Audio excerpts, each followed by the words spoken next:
El 23 de abril se celebra el Día del Libro y nos hemos venido hasta Santa Cruz de la Palma para hablar con una mujer referente de las letras canarias, escritora, poeta, narradora. Ya saben de quién estoy hablando, de Elsa López. ¿Nos acompañan?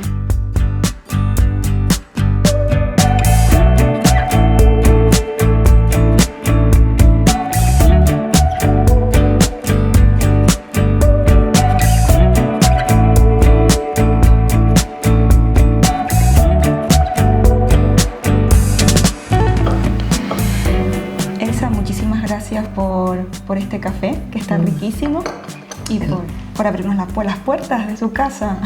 El café, yo creo que el café es un símbolo. Yo recuerdo cuando hacía mi tesis doctoral en grafía, al principio me chocaba mucho. Yo venía de Madrid y me puse a trabajar aquí haciendo la tesis. Y era cada casa que yo pisaba, el buchito de café. Además, el buchito de café, nada de una tacita. Eran tacitas chiquititas. Y no podías decir que no podías. Yo llegaba, acababa el día con 8 cafés encima, chiquititos, y yo entendí entonces que cuando te ofrecen café en Canarias, y sobre todo aquí en La Palma, es un acto de generosidad y de decirte estás en tu casa, y de decirte el olor a café, el café, ese cariño, te lo ponen en el platito, sí. Te ponían los pozuelitos en un plato. Y yo recuerdo una casa que iba y ya te lo daban con el azúcar puesta, que aquello me impresionaba mucho, porque llegaba la señora, ya había revuelto el café en la cafetera y te lo traía, te lo servía. Yo creo que el café es eso, de que sois bienvenidas aquí. Sí, muchísimas gracias. Quería empezar pues preguntándole cómo está, obviamente, y también cómo está después de la gran noticia que ha recibido recientemente, Premio Canarias de Literatura. Sí, lo primero me tratas de tú, porque... Vale. No, es que si no hay una distancia que no debe haber nunca entre personas que trabajan en este mundo. Y lo segundo, que cómo estoy, pues un poco cansada, porque es un ritmo al que estoy sometida de entrevistas, de llamadas, porque además yo contesto a todo el mundo, como es lógico, cuando me felicitan o me hablan. Las entrevistas, pues claro, las hago encantada, porque además, bueno, pues también se da promoción al premio, se da promoción a mi trabajo. Entonces lo acepto con mucha alegría, pero estoy cansada. Y al principio yo decía, estoy resacada. La palabra es que tenía resaca. Era una cosa rara, como cuando eres muy, muy feliz y de repente dices, ya no se puede ser más feliz. Recibí la noticia con mucha alegría y con la sensación de que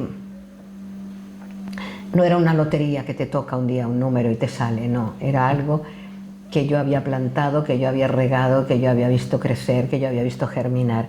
Y de repente dices, no, el naranjo ese que planté en el tablado, estoy recogiendo las naranjas. Entonces tengo naranjas para hacerme un zumo, para hacer un zumo a mis nietos. Esa sensación de que da el trabajo, ¿no? El trabajo cuando ves que da fruto, esa es la sensación que yo tengo. Una trayectoria.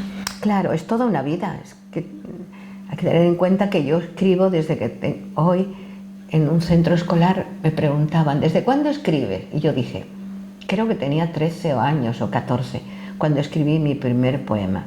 Una cosa horrible, con un dibujo que era como un árbol, muy mal, yo dibujo muy mal, pero era un árbol que lloraba, como que le caía. Digo, pues ya desde chiquita yo escribía cosas tristes, se le caían las hojitas y yo escribía algo del otoño, no me acuerdo lo que era. Esos fueron mis primeros pinitos.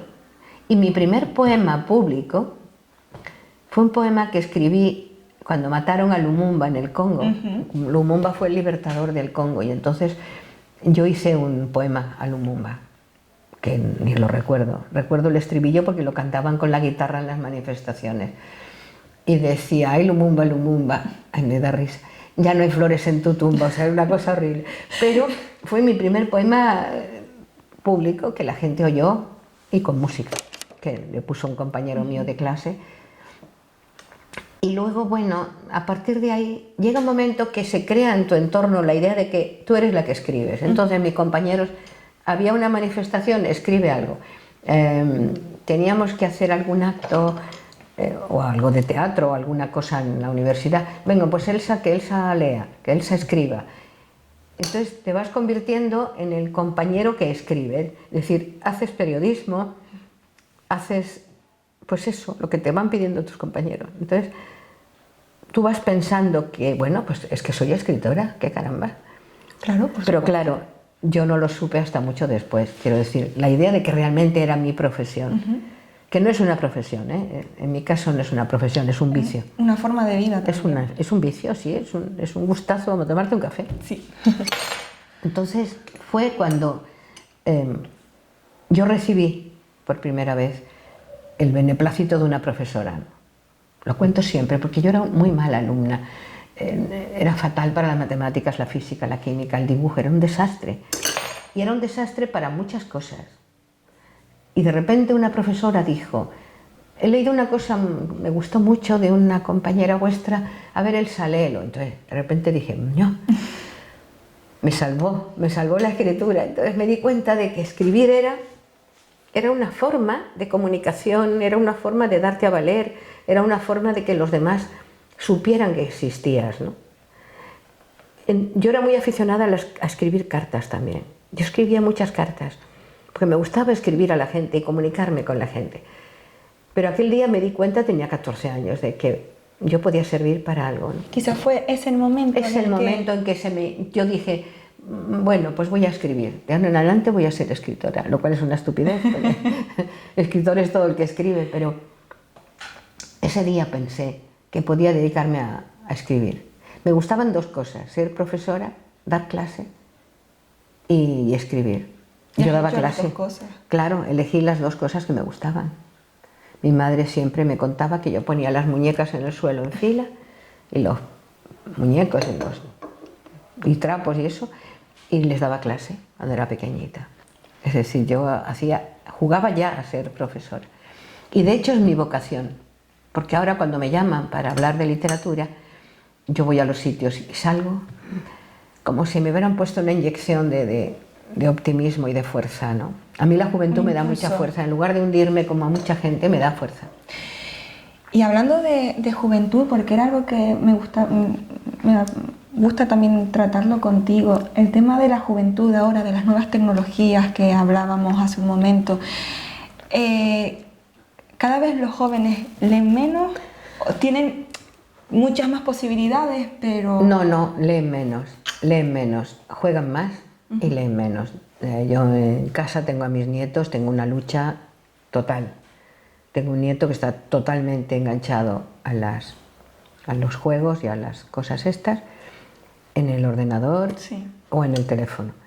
Tengo otro que también está enganchado, pero su madre es muy pesada, se lo quita y le cuenta cuentos, le lee cuentos para que se vaya distrayendo. Pero es más fuerte el otro es muy fuerte. Yo creo que está todo este sistema de las redes, de las televisiones, de los, ¿cómo se llaman estos aparatos?, de las tablets, todo eso está maquiavélicamente organizado, estoy convencida, para destrozar los cerebros de la gente, para que la gente no piense y además actúe de una manera absolutamente medida. Hay una canción que a mí me gusta mucho, creo que es de Pink Floyd, que es El Muro, ¿no? Sí, es de Pink Floyd. Y hay una película basada en esa canción donde se ve, es una película muy antigua, pero se ve con la música del muro, se ve los niños que dicen teacher, ¿no? Vete. Y entonces se ve que hay un maestro y los niños van todos todos iguales y van cayendo a una trituradora de carne y se van convirtiendo en carne. Es decir, son carne de cañón. Por eso hay que luchar y defenderlos. Yo creo que a la juventud, que merece todo mi respeto porque ellos no tienen la culpa. Esto está programado desde hace mucho tiempo. Sí. A veces digo esto y me dice todo el mundo, anda, no seas tonta, tienes una idea, es como si creyeras en los extraterrestres. No creo en los extraterrestres, o sí, no sé. Pero en lo que sí creo es que hay un sistema mundial, además, organizado y medido para que la sociedad se comporte de una forma determinada. Que tienen que hacer una guerra, pues vamos a condicionarlos. Que tienen que comer trigo, vamos a condicionarlos a que coman esto. Vamos a condicionarlos a que se vistan de azul o a que se vistan X. Además, lo que estoy diciendo es clarísimo. ¿Y qué ocurre? Que hay gente que además se cree todo eso y trabaja en beneficio de esto. Es decir, todas estas consignas que son subliminales, porque no son consignas habladas, pues si no nos asustarían, claro. La gente las va siguiendo luego a rajatabla. La gente joven no se da cuenta de esto. El otro día, paseando por Tenerife, por la Rambla, vi una cosa terrible, terrible. Era la hora del recreo y salían de los colegios y los institutos y estaba la Rambla, todos los bancos, todos los chicos y chicas sentados. Menos uno, yo caminé casi 20 minutos, menos uno de ellos, todos los demás tenían el móvil en la mano. Es decir, ¿para qué sirve el recreo? ¿Qué hacen en el recreo? Mirar el móvil y a lo mejor comunicarse con el que tienen al lado, lo cual es, aparte de eso, es un mundo completamente absurdo. Es un mundo de equivocaciones, de cosas surrealistas y absurdas, ¿no? De soledad. Y en el fondo la soledad, es decir, no se habla ya con el otro de al lado, no se comunican los afectos. Mandas un corazoncito, mandas algo, cuando quieres decir que estás triste y que lloras, mandas un icono de estos con lágrimas, que yo también lo uso, por eso sí, los conozco, ¿no? Pero hay que saber manejar todo eso y sobre todo no permitir que eso te domine, que eso te controle tu vida, ¿no? Y te condicione. Y que dejes de leer por ver todo eso, que dejes de escribir, y sobre todo, lo más triste, que dejes de pensar. Porque claro, todo eso te condiciona para que tú luego pienses de una forma determinada. Y pienses en todo, en la moral, en política, en el sexo. Eso es lo que yo les digo a los jóvenes cuando voy a los centros. Digo, ojo, mucho ojo. Mucho cuidado. Mucho cuidado con todo eso. Sí. Elsa, acabas de publicar tu último libro, Ella quiere ser sorda. ¿Qué vamos a encontrar en ese libro? Hay muchas mujeres en el libro. Sí, yo no me había dado cuenta, curiosamente. Y ayer mi nieta, que es la que ha hecho mi nieta mayor, que es la que ha hecho la portada, en la presentación del libro me dijo, es que en todos los cuentos te oigo a ti, te veo a ti. Es como si, no puedo leerlo objetivamente porque te estoy oyendo a ti. Evidentemente, de repente me di cuenta de que yo cuando hablo en casa, yo hablo igual en casa que en la calle, ¿no? O sea, me enfado lo mismo aquí que en la calle, las mismas regañinas en un instituto que a mis nietos. Yo he puesto en esos cuentos cosas en las que yo creo, pero creo que eso lo hace todo el mundo cuando escribe. Sí. Un periodista cuando escribe es su opinión, es su moral la que está apareciendo en ese artículo. Una entrevista está condicionada por tu forma de sentir o de pensar. Es que es así, no puedes cambiar eso, no lo puedes cambiar, eres tú la que estás ahí metida. Somos subjetivos. ¿Y qué ocurrió? Pues que en todos los cuentos, de alguna manera, soy yo la que está contando eso, por lo tanto, son mujeres, menos uno, me parece que hay uno, solo uno, que es la historia de un señor que le molesta un perrito que ladra debajo de su casa. Y que se me ocurrió, fue un cuento que se me ocurrió de madrugada, y me levanté y lo escribí, pum, de un tirón. Y es la tortura de un señor en un piso que oye un perro ladrando. Entonces, ¿cómo maquina que ese perro desaparezca? Pero entonces tienes hasta cierta gracia, ¿no? La historia.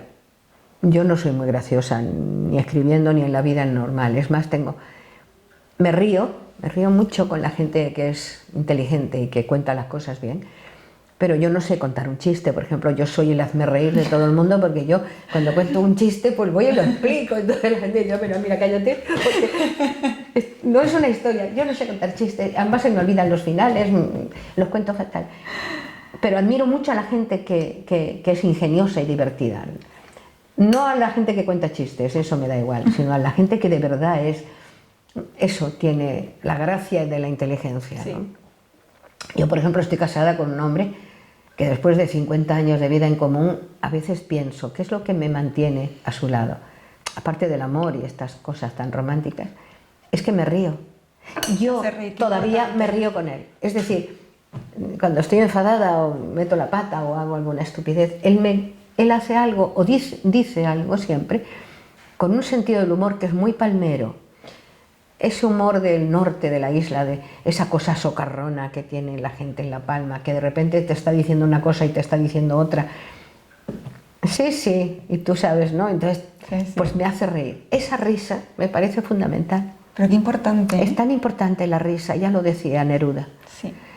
Sí, César Vallejo tiene un poema precioso que dice, quítame montones de cosas, te pide, dice, pero tu risa no, porque me moriría. Pues bien, esa risa me parece fundamental en la vida. Y esa es otra cosa que la gente ha dejado de tener. Al no tener contacto unos con otros, al no hacer vida social, al no tener comunidades de comunicación cercanas, la gente ya no come en la mesa junta. Eso, ves los niños con el móvil puesto aquí, comiendo por ahí. O saludar por la calle. O saludar, o sonreír. Exacto, sí. Bueno, ahora con la mascarilla. Es maravilloso. Ahora con la mascarilla, la maestra donde he estado hoy, en la APB Anselmo Pérez de Brito, me decía, porque yo dije, perdón, ¿me puedo sacar la mascarilla? Y a los chicos no se las dejó sacar porque no se lo permite la ley. Y dice, pero es que es tan bonito que aprendan a ver cómo sonríen los ojos, cómo te miran, en qué estado de ánimo está el otro, que la mascarilla ha ayudado mucho a la mirada. Eso es importante. Sí, totalmente. No sé por qué te estoy contando todo este rollo. Bueno, veníamos por el libro y demás. Por el libro. Sí, los cuentos del libro, sí. Y había una cosa también muy curiosa, bueno, lo he escuchado en alguna entrevista, que no crees en la inspiración. No. Y me hizo recordar por eso que decías de que uno de los cuentos lo escribiste una noche que te... Sí, pero no es inspiración, no. Probablemente oí un perro en mi inconsciente por la noche dándome el coñazo ahí en la cabeza, un perro lejano o cercano de los míos, y dije, Dios, y entonces salté, ¿no? Yo tengo una perra chiquitita que ladra de esa manera, que es tremenda, que se saca de los nervios. Entonces, probablemente, yo creo que cuando uno llama inspiración a lo que le rodea, a lo que te está pasando. Tú tienes una emoción determinada, alguien, una emoción amorosa o una emoción de tristeza o una emoción de rabia, y tú la tienes. Si tú eres consciente de esa emoción, caramba con la cucharilla, si tú tienes conciencia de esa emoción, eso lo trasladas al papel. Eso no es inspiración, eso es un documento que tú al final estamos condicionados también, claro, por cómo nos sentimos. Por todo. Sí. Si tú vas por la calle y ves a una persona, aquí en La Palma hay una persona que yo miro mucho, que es un señor que habla solo, ¿no? Y va siempre hablando solo, habla con la pared, habla con un escaparate, habla con una ventana. Entonces, a mí me produce mucha ternura porque pienso que está hablando con alguien que él conoce, que yo no conozco, pero él sí. Bueno, pues después de observarlo 2 o 3 veces escribí un cuento sobre él. No está en ese libro, está en Hospital de Mariposas, el libro anterior. Entonces son historias de personajes reales que a mí me inspiran, o mucha ternura, o mucha tristeza, o mucha alegría, porque también hay personajes que me alegran la vida, entonces hablo de ellos. Pero eso de la inspiración, eso de que de repente te venga un poema a la cabeza, no. Me puede venir en un momento determinado, yo voy por las Mimbreras a Garafía y de repente hay algo que me emociona, porque me emociona esa carretera tanto, es tan hermosa, y entonces saco un papel y me viene un poema, un verso, o 2, o una historieta, me vienen. Pero no es por inspiración, es porque yo tengo eso ya dentro. Entonces simplemente lo convierto en palabras. Y sale. Claro. Es que Garafía también, iba a decir inspira, pero en este caso no se inspira, pero... Claro, si una persona te mira y tú le escribes un poema de amor, y tú dices, es que ella me inspiró este poema de amor. Claro que te lo inspiró, pero no te lo inspiró así, una cosa celestial. Es que simplemente ella produjo en ti una emoción determinada, físicamente incluso, que hizo que tú convirtieras eso en palabras. Al final lo importante es las palabras, tener palabras para poder expresar lo que uno tiene. Incluso por palabras decías que también en algunas entrevistas que he escuchado que el miedo que tienes es perder las palabras. Sí, tengo mucho miedo a eso. De hecho... Es lo más miedo que... Sí, de hecho...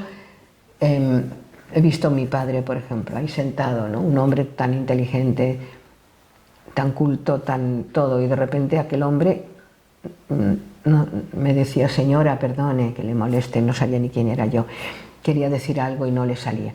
La angustia tan grande de aquel cerebro, porque no podía. Y un día me dijo, yo escribí un poema sobre eso, me dijo, es que tengo como agua en la cabeza, como peces fríos, me dijo, como peces que nadan aquí en el agua. Y me di cuenta de escribir también. Y me di cuenta de qué manera se describe el vacío de esa cabeza. Y últimamente me ocurría también, me ha ocurrido siempre, no es que me ocurra ahora porque vaya a cumplir 80 años, es que yo cuando era joven también me pasaba, que de repente me preguntaban un nombre, algo de ¿qué poeta es tu preferido? Y no me salía el nombre, y era un poeta que me chiflaba y que yo leía mucho, ¿no? Entonces, esa angustia que sientes, nos pasa a todos, ¿eh? Sí. Que no te sale la palabra, ¿no? Si eso se produce con mucha frecuencia, tiene que ser tremendo, tiene que ser muy angustioso. Ese día que yo quiera decir algo y no me salga, o no encuentre las palabras para expresarme, que yo sé que lo tengo dentro y que tengo la emoción y la sensación, y eres consciente, y soy consciente de no que eso me está sucediendo. Para mí eso es una muerte, es la muerte. La muerte no es morirse en una cama y dejar de respirar. La muerte del ser humano es cuando el cerebro se paraliza. Ya no existes, te conviertes poco a poco en un vegetal. Sí. Eso sí que es la muerte, para mí, ¿eh? Entonces, bueno, ¿qué le vamos a hacer? Llegará un día que al igual me ocurre y os acordaréis de lo que estoy diciendo. Pobrecita, diréis, qué angustia debe tener. Ella no se acuerda de lo que tiene que decir en ese momento. ¡Qué horror! Pues ¿Tú te imaginas? Sí, Qué sí. tremendo. Pero ojalá que no pase nunca eso. No, yo creo que me moriré con las botas puestas. Sí, me moriré luchando, estoy segura. ¿Te ha faltado algo por hacer? Porque has escrito poesía, narrativa, has hecho muchísimas cosas, también eres editora. ¿Hay algo que no hayas podido llegar a hacer y que digas, qué pena, no pude? Sí, tocar el piano. Tocar el piano. Yo también. Yo tocar el piano. Yo era pequeña, empecé a tocar el piano y como ponía mal las manos, me daban así y me obligaban a bajar la mano para que tocara así. Entonces, eso por una parte. Por otra, como era una obligación, porque era la obligación, pues las niñas de aquella época hablaban francés, tocaban el piano, las niñas que vivían en la burguesía, no sí. La gente trabajadora. Entonces tenías que aprender un idioma bien, sobre todo el francés, que era muy mono. En aquella época. Tocabas el piano, que eso ya era una maravilla, una niña que toca el piano. Comías adecuadamente, te comportabas bien con las visitas. Entonces yo, que era todo lo contrario, o sea, que era la rebeldía pura y dura, dije, yo no toco el piano, yo no me pongo ese lazo, yo no me quiero... Es decir, era el no, que yo sigo diciendo no. Mis hijos y mis nietos se ríen porque dicen, ya dijo que no la abuela, no. Cuando me preguntan algo todos dicen a coro, no, porque ya saben que voy a decir no. Pero qué importante es no. saber decir que no, ¿eh? Sí, pero yo lo digo mucho, lo digo ya sin querer, incluso cuando digo sí. Entonces, claro, esa rebeldía me impidió hacer algo que de verdad me gustaba, fíjate, qué pena, ¿no? Bueno, luego quise que mis hijos tocaran, no hubo manera, la pequeña toca algo, pero lo dejó también.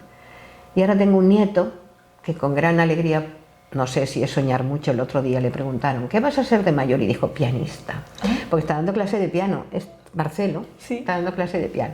Bueno, las notitas, tiene una profesora maravillosa y yo creo que sí, que le está haciendo amar, pues que es él el que decidió hacerlo, ¿eh? Sí, bueno, le dijo pues a lo mejor antes de morirme, mi sueño se convierte en realidad, aunque yo no sea yo, pero es algo mío quien toca el piano. Esa es una pena que a mí me queda. No me importa no pintar, no me importa nada, no. Tú sabes que de pequeña una quiere ser bailarina. Yo quería ser guerrera, Juana de Arco, que me quemaran y eso, y yo acabar con el enemigo, ¿no? Y ahora cuando veo las series estas que ven los jóvenes, que me encantan las series, cuando veo estas mujeres que luchan y que vuelan y que hacen la justicia y el bien, me encantan esos personajes porque de alguna manera es lo que yo hubiera querido, ¿no? ¿Siempre has estado rodeada de mujeres? Sí. ¿Y te ha influido? Mi vida, sí, en mi vida, bueno, mi madre fue mi primera referencia, lógico, pero sobre todo porque, referencia intelectual me refiero, mi madre leía mucho. Mi madre leía en África y compraba libros. O sea, en mi casa había libros por parte de mi madre. Por parte de mi padre, la familia de Madrid y de Granada, no eran libros, eran bibliotecas inmensas. Yo estaba rodeada de libros, de bibliotecas, de cuadros, de museos, de todo. Es decir, que me crié en un ambiente muy propicio para amar todo eso, ¿no? Me lo inculcaron. Me inculcaron que amara la lectura, que amara. Y luego, la parte afectiva me la cubrió mi abuela aquí en La Palma. O sea, La Palma, cuando la gente dice, ¿por qué La Palma? Porque La Palma es mi parte afectiva, mi parte sentimental, mi parte más de dentro, ¿no? Es decir, ni bibliotecas, ni pianos, ni nada, ni cuadros, ¿no? O sea, al final era la abuela. La abuela es la que te daba ese amor, esa cosa por la noche cuando te acostabas con ella porque te sentías triste o sola o eras una niña que se creía abandonada. Entonces, ella era mi referencia humana más grande, ¿no? Era una mujer. Y luego muchas mujeres ha habido en mi vida, profesoras, mi profesora de lengua que dijo que yo valía para algo, que no fuera solamente que me echaran de los sitios, que yo no era tonta, y esa, doña Carmen. Y mujeres, Jimena Menéndez Pidal, otra que fue mi directora y luego me eligió como profesora para su colegio. Mis tías, mis 3 tías solteras de Granada, de Madrid, pero que eran de origen, por parte de mi padre. Mis tías de Granada, eran todas mujeres, pero claro, si es que yo repaso, son mujeres. Pero curiosamente, yo tengo amigos más varones que mujeres. Ah, ¿sí? Es muy curioso, sí. Yo me he llevado muy bien con mis compañeros de colegio, me iba con ellos a jugar al fútbol, a jugar al futbolín, a juegos de chicos, que es lo que me ha gustado siempre, a jugar a baloncesto, en las manifestaciones y en mis batallas políticas. Yo en mi grupo era la única chica en aquel momento, luego se incorporó Lourdes, o al contrario, Lourdes llegó primero, luego fui yo, en el grupo de la lucha política de aquel momento. Sí, casi siempre han sido hombres los que han marcado un poco mi vida. Sin embargo, en el trabajo. En el trabajo, claro, me refiero. En la vida personal. La vida personal privada son las mujeres las que me han, sobre todo en la juventud y en la infancia, ¿no? Son las que me empujaron hacia adelante. Pero luego, ya te digo, con los hombres yo he tenido una relación muy grande de amistad con muchos hombres. Poetas, por ejemplo, la mayoría de la gente con la que me relaciono literariamente, cuando lo pienso, digo, pero fíjate tú, qué curioso, y son hombres. Son hombres casi todos los que... Hombres, sí, claro, es que ahora no se puede hablar de hombres y mujeres porque la cosa es muy diferente, pero bueno, por lo menos tienen aspecto de hombres. Y entonces, ellos han sido un poco mis mentores, incluso en el mundo de la poesía. Yo he tenido grandes amigos como José Hierro, o como Antonio Gala, o como Claudio Rodríguez, o como Carlos Sagún, o como Rafael Morales. Es que son todos hombres. Una mujer, Paca Aguirre, pero poco más, quiero decir, de gente que yo haya admirado y haya estado a su lado y me hayan querido y protegido y de alguna manera me hayan enseñado lo que es de verdad la literatura y cómo vivirla, ¿no? También puede ser que la literatura durante muchísimos años también ha estado muy ligada al hombre. Es posible, ha estado ligada al hombre. Yo he sido jurado de un premio y eran todos hombres menos yo. Yo he estado en una mesa redonda, eran todos hombres menos yo. Nunca me hice esa pregunta, ¿por qué? Ahora me la hago, ¿eh? Yo ahora cuando veo una foto enseguida me indigno. Digo, ¡oh! Aquí están, todos de negro, todos hombres, una ministra, mujer, solo 2 y una mujer. Anda, y esto aquí, en la ONU, y me voy fijando. El otro día, las procesiones de Semana Santa, todo hombres, y de repente 3 mujeres, sí. Y todos aquí dijimos, mira, 3 mujeres en la procesión, porque era chocante, ¿no? Bien. ¿Cómo nos ha cambiado ¿Cómo la nos mente? Ha cambiado la mente? ¡Qué maravilla! Sí. Eso es maravilloso. Cómo, sin darte cuenta, lo que es la educación, ¿verdad? Vas viendo el defecto de la sociedad. Te vas dando cuenta del error de la sociedad. Cuando tú estás en un jurado y ahora yo pregunto, ¿qué, no hay más mujeres? El premio Canarias que me dieron el otro día. El premio Canarias había, creo que eran 3 mujeres o 4. Claro, 4 mujeres, eso ya es otra cosa. Había, Sí. no, eran 4 hombres y 3 mujeres. Bueno, es igual, pero ya había algo de antigua. Yo recuerdo el Premio Canarias ser todo hombres en el jurado. Y no hace tanto. Y no hace mucho. Entonces, ¿qué está ocurriendo? Bueno, pues una parte porque les obligan, claro, porque ahora te obligan, ¿eh? Que tampoco me parece muy correcto, pero bueno, gracias a esa obligación se está abriendo el abanico, se abre constantemente, ¿no? Y entonces yo cuando hoy os he visto llegar a las 2 me ha dado un vuelco el corazón, porque yo estoy acostumbrada a que vengan siempre hombres, o bien a grabarme, o bien a escucharme, o bien Entonces he sentido como una alegría natural. Y cada vez somos más. Claro, claro, claro, claro. El otro día en la universidad, en La Laguna, di una charla, estaba todo lleno de mujeres, y había, creo, los conté así, fui contando, pum. Ahora, eso sí, el presentador, el organizador, el que grababa, eran todos hombres, pero la sala eran todas mujeres. El techo de cristal. Eran todas mujeres. Que sigue y me siendo. impresionó mucho. Me impresionó porque dije, además se los dije, digo, qué maravilla. Digo, bueno, ahora me perdonan si yo hablo con la O, porque todavía no tengo una educación espartana para saber utilizar bien. Digo, bueno, mis hijos y mis nietos me están educando a hablar correctamente, pero porque claro, es que es otra cuestión, el problema lingüístico, es que es muy duro. Sí.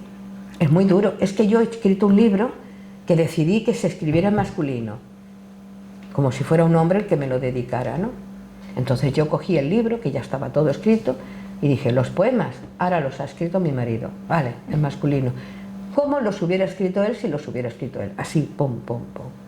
Y se me escapó uno de los poemas, no lo digo, se me escapó el A, no pude, era yo, claro, la que estaba escribiendo, y entonces me sale el femenino. Pero fue una experiencia muy interesante, porque la gente lo ha leído, y lo ha leído en masculino, es decir, esos sentimientos que yo tengo, porque yo voy ahí es donde yo voy, al concepto, a la verdad. Es decir, esos poemas de amor, da igual quien los escriba. Hombre o mujer. Hombre o mujer. Son de amor y punto. Y si son eróticos y punto. Los escriba él o los escriba ella. Y tú cambias el género en la nominación concreta. Yo ponía la A, ponía una O, y nadie nota nada. El poema sigue siendo de un amor tremendo. Eso fue un juego que yo hice con Últimos poemas de amor, ese libro. Y resultó muy curioso. Muchos hombres lo han leído y dicen, pues es verdad, es lo que yo siento por una mujer cuando la amo, o por otro hombre, me da igual. Son poemas de amor y punto, ¿no? Bien, ahí hay una brecha. Igual que hay una brecha digital, el otro día escribí sobre eso, es decir, hay una brecha en el mundo digital que nos cuesta mucho saltarla y atravesarla a determinadas generaciones. Igual hay una brecha en el mundo del feminismo, ¿no? Yo lo confieso, lo dije en la universidad, lo siento, soy un dinosaurio, pero yo viví yo viví la lucha mía de los 60 por la incorporación de la mujer a la batalla política y a la batalla y a toda clase de sitios. Y me gracias costó. a esa lucha, Sí, hoy... pero muchas no lo reconocen y son capaces de diferenciar y de decir, esas no, que esas ya son viejas y que hablan con la A. Bueno, pues te jodes, yo hablo con la A y hablo con la A, pero soy más feminista que tú y punto, y a mí no me lo discutes. Esa es mi teoría, ¿no? Luego, claro, luego viene mi nieta, generación, 25 años, y me habla de cisgénero. Entonces yo de repente digo, yo soy cisgénero, qué maravilla. Y dice así, ¿no? Sabá, pues yo encantada, soy cisgénero. Ya sé lo que es un cisgénero, puedo decir y confesar que lo soy, puedo confesar y decir que a lo mejor tengo amigos que son no solo homosexuales, sino que son, ¿cómo es? Sexo fluido. Sí, o sea, ¿no? Me encanta. Entonces yo me voy aprendiendo todo. Entonces mis nietos, como tengo desde 25 hasta pequeños, sobre todo la de 15, 16 tenía cuando se sentó delante de mí y me dijo, abuela, te lo voy a explicar, verás. Esto es así, ta. Digo, cariño, yo me quedé en bisexual. Y dice, no, yo te voy a enseñar más cosas. Y mi nieta me explicó, así, pa. Y ya está. Y uno aprende. Siempre y si aprende. te convencen, porque tiene sentido común lo que te están diciendo, lo aceptas. Lo que hay es que estar abiertos al conocimiento. Lo que no puedes es cerrarte. Y me da pena decirlo, pero hay feministas que están cerradas cerradas completamente, no admiten ni discuten ni intentan comprender una serie de cosas. Sobre todo no comprenden que tú no comprendas. Y tú no puedes comprender de golpe una serie de cosas. Como no entiendes... A mí me costó mucho aprender el ordenador, me costó mucho aprender Word y no sé qué y no sé cuánto. Y me cuesta mucho aprender en Instagram cuando todavía me equivoco, cuando tengo que colgar algo, porque me van enseñando poco a poco. Pero todo fue un proceso. Y voy aprendiendo. Claro, porque quiero aprender. Pero enséñame. No me ofendas. No me insultes. Claro. No me insultes. Ni me obligues a hablar con la E porque no me da la gana. Porque yo tengo un concepto... Mi cerebro está acostumbrado a un lenguaje. Me va a costar mucho irlo cambiando. Y pasarán muchos años. Pasarán años. Y probablemente ya los que vienen detrás de mí, ya esa generación que ahora tienen 50 o 60, probablemente ya puedan entender eso mejor y hablarlo ya de una manera fluida. Yo todavía, cuando me dirijo al público, digo, señoras, pongo señoras delante, pues yo tengo mala cosa, y digo señoras y señores, no digo señores y señoras, pero luego ya sigo el discurso, porque si yo me tengo que frenar para pensar cada palabra y cada final de palabra, me pierdo y no puedo hablar con la naturalidad que hablo. Claro. Eso los tienen que comprender los jóvenes y los no tan jóvenes. Exactamente, no tan jóvenes, porque no... Y sobre todo, no admito la dictadura en ninguna, ni en política, ni en el lenguaje, ni en mi sexualidad. No admito la dictadura, no admito, y creo que no se debe admitir, nadie debe admitir que le dicten y que le obliguen a determinados comportamientos. A decir o a pensar. A decir o a pensar, lo que deriva en un comportamiento, claro. No me da la gana. No, a mí no me pillan, no te lo digo yo que no. ¿Sigues a Elsa rebelde? Sigo ahí. Sí, me rebelo, es verdad, me rebelo apasionadamente además y discuto mucho. Discuto porque, claro, quiero aprender. Entonces yo necesito gente solidaria, generosa, que me diga, mira, Elsa, estás equivocada, esto es así, es así. Claro, mi nieta, pues me explicó lo de cisgénero, porque, todo el mundo se ríe, mira que, no, hay que aprender a hablar con claridad, y cuando te pregunten dices, vale, yo soy así, yo soy bisexual, yo soy tal, yo soy qué, lo que tú seas, tienes derecho a explicarlo y a decirlo, y si existe un término que englobe lo que tú eres y que puedas decirlo, con el que te identifiques. Perfecto, yo me identifico. Elsa, ya para acabar, hablabas de la dictadura. ¿Escribir te salvó de la dictadura? Bueno, me salvó de una dictadura. Me salvó de una dictadura. No era consciente de que escribir me salvara de nada, pero sí era consciente de que lo que otros habían escrito me salvaba. Y yo leía poemas de Miguel Hernández, de César Vallejo, de Neruda, de León Felipe, de tantos poetas que habían luchado contra las dictaduras, que eso me sirvió, me alentó en la lucha. Eso sí, luego aparecieron en mi vida otras dictaduras, ¿no? Porque uno dice, bueno, se acabó la dictadura en España, hay otras clases de... Eso es mentira, luego aparecen otras formas de dictadura distintas, o a tu alrededor, porque yo he estado en países donde es un horror, un horror. Es decir, yo he estado en Nicaragua y he visto cómo Nicaragua se convierte en el terror absoluto. Y otros países donde tú dices, ¿cómo es posible?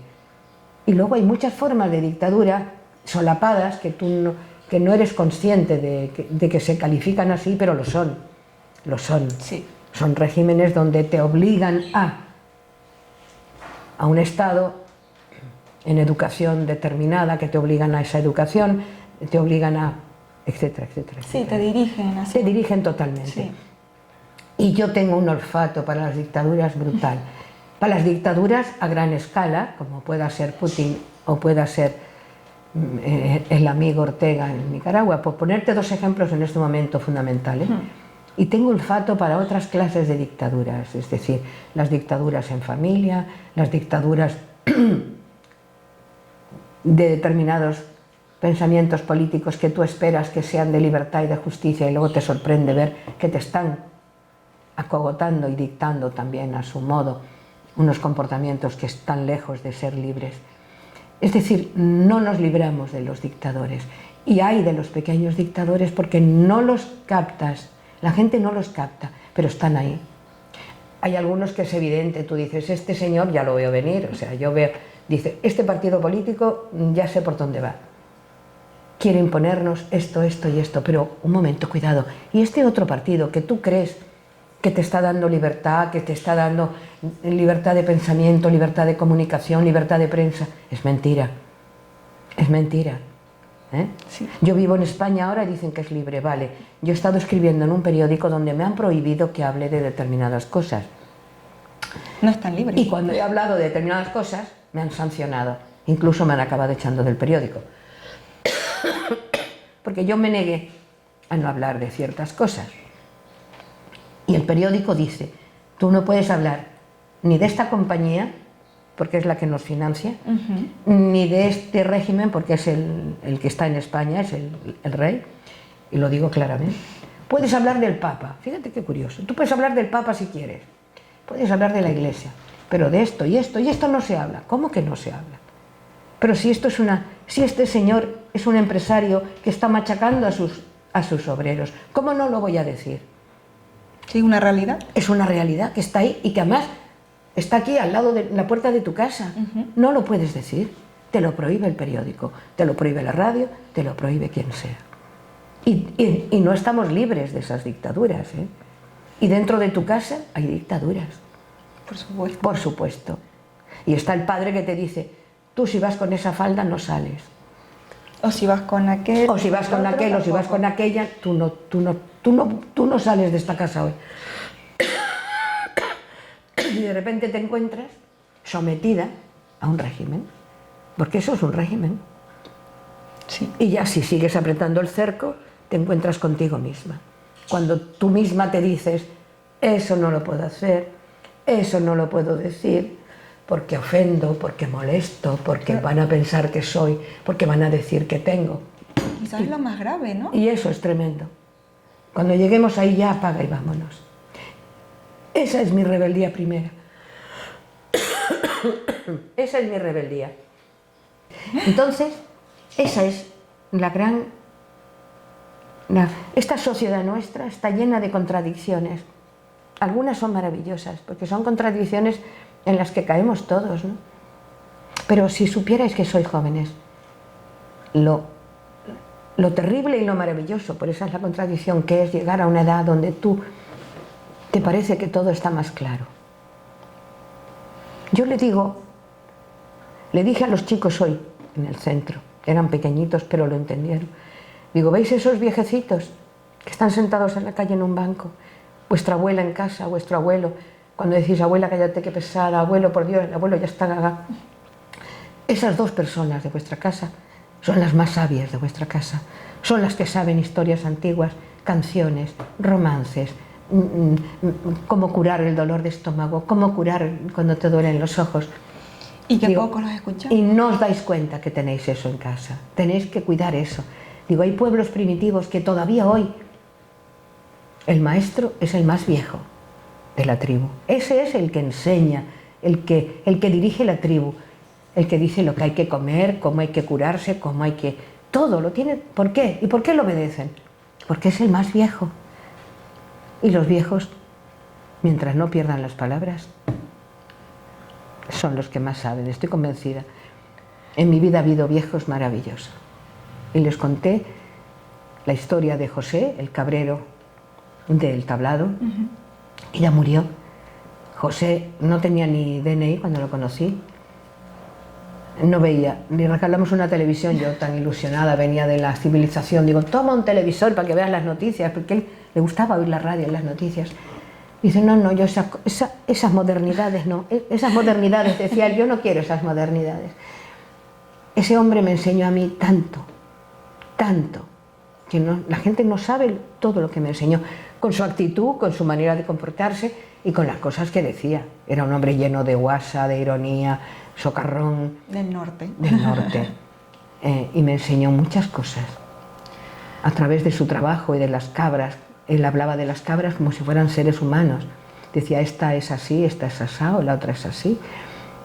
Y luego me hablaba de todo, de cómo era la tierra, de cómo se comportaba el cielo, de cómo se comportaba el mar, de cómo se comportaba la gente.